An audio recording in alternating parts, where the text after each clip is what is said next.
Sama halnya terjadi kepada Kaleb. Dia akhirnya memperoleh apa yang dijanjikan Tuhan kepadanya. Saya bacakan Yosua 14 ayat 7 sampai ayat yang ke-15. Aku berumur 40 tahun. Berapa tahun saudaraku? 40 tahun ketika aku disuruh Musa, hamba Tuhan itu, dari Kades Barnea untuk mengintai negeri ini.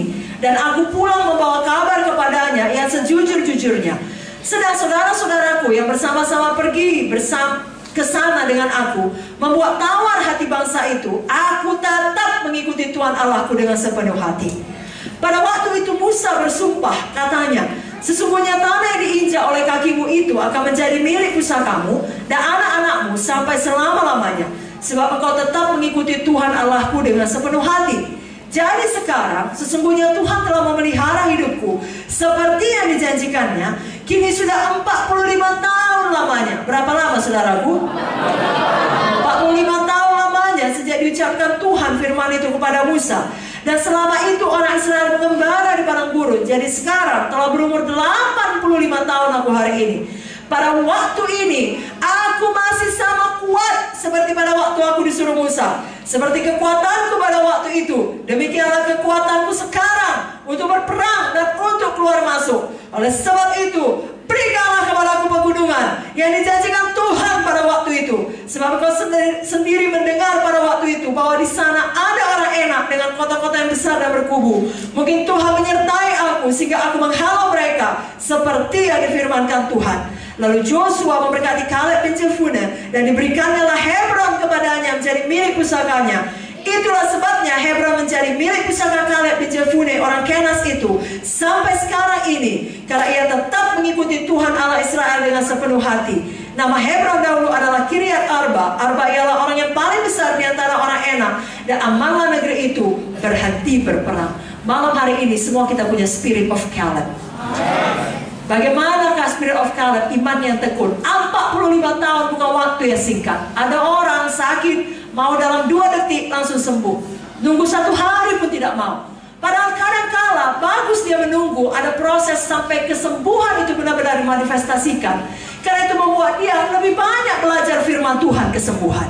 Betul-betul firman itu masuk ke dalam hatinya, itu yang kemudian menjadi kesembuhan bagi seluruh tubuhnya.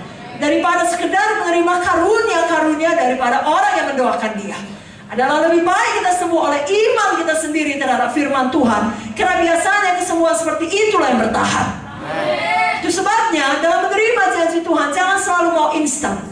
Kita harus punya iman yang tekun. Kita harus belajar untuk sabar. Sama seperti Kaleb, tetap beriman berapa lama pun waktunya. Ada banyak orang pada awal pengikutannya kepada Tuhan sangat panas.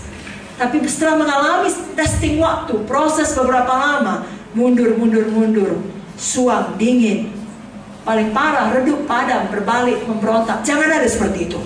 Kita terus panas, terus menyala. Sebagaimana dikatakan Kaleb, sebegitu aku kuat dahulu, sekarang ini pun aku masih kuat. Amen. Kuat secara badani, kuat secara rohani. Amen.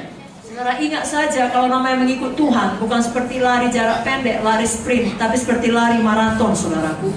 Dibutuhkan endurance, dibutuhkan ketekunan, dibutuhkan ketahanan. Apa kata Roma 12 ayat 11? Janganlah hendaknya kerajinan kendor, biarlah rohmu menyala-nyala dan layanilah Tuhan. Satu perkara tadi juga sudah dikatakan Ibu Munte, pada waktu kita melayani Tuhan, pada waktu kita mengikut Tuhan, apalagi melayani Tuhan, penderitaan akan datang, persoalan akan datang, aniaya akan datang. Kalau itu datang, jangan bingung, jangan takut, jangan menyerah, jangan berhenti di tengah jalan.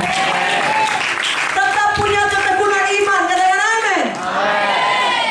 Sejak malam ini kita tetapkan hati kita, apapun yang terjadi, saya tidak mau menjadi lemah.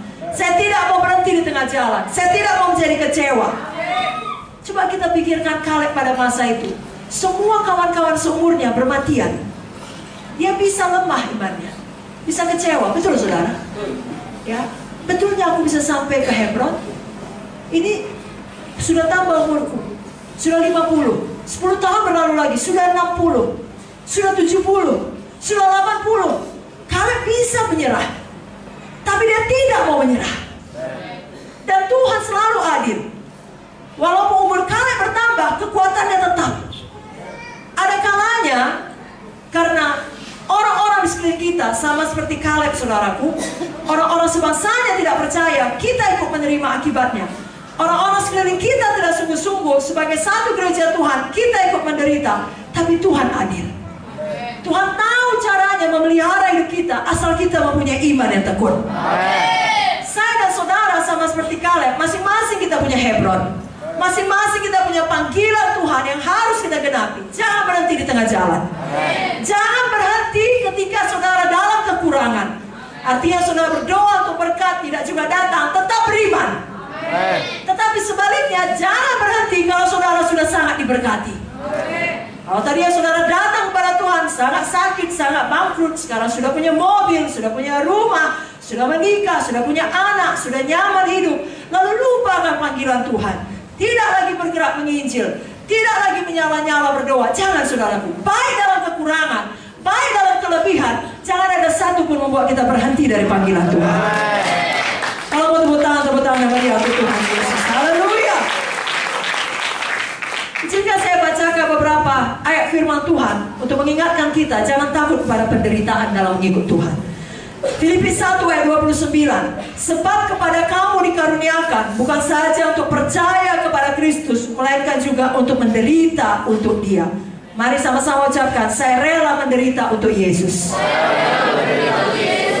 2 Timotius 3 ayat 12. Memang setiap orang yang mau hidup beribadah dalam Kristus Yesus akan menderita aniaya.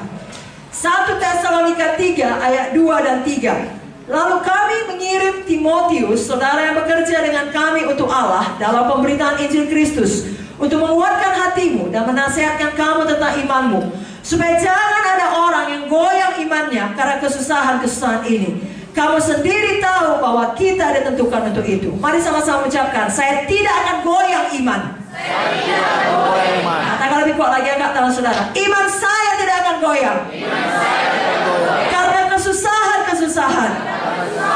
Karena penderitaan-penderitaan. Saya tahu. Saya ditentukan untuk itu. Dan saya lebih dari pemenang. Yang sungguh-sungguh percaya katakan amin. Berikan lagi tepuk tangan bagi Tuhan Yesus. Siapa yang tidak takut lagi kesusahan? Siapa yang tetap mau bertekun dalam iman? Katakan amin. Haleluya.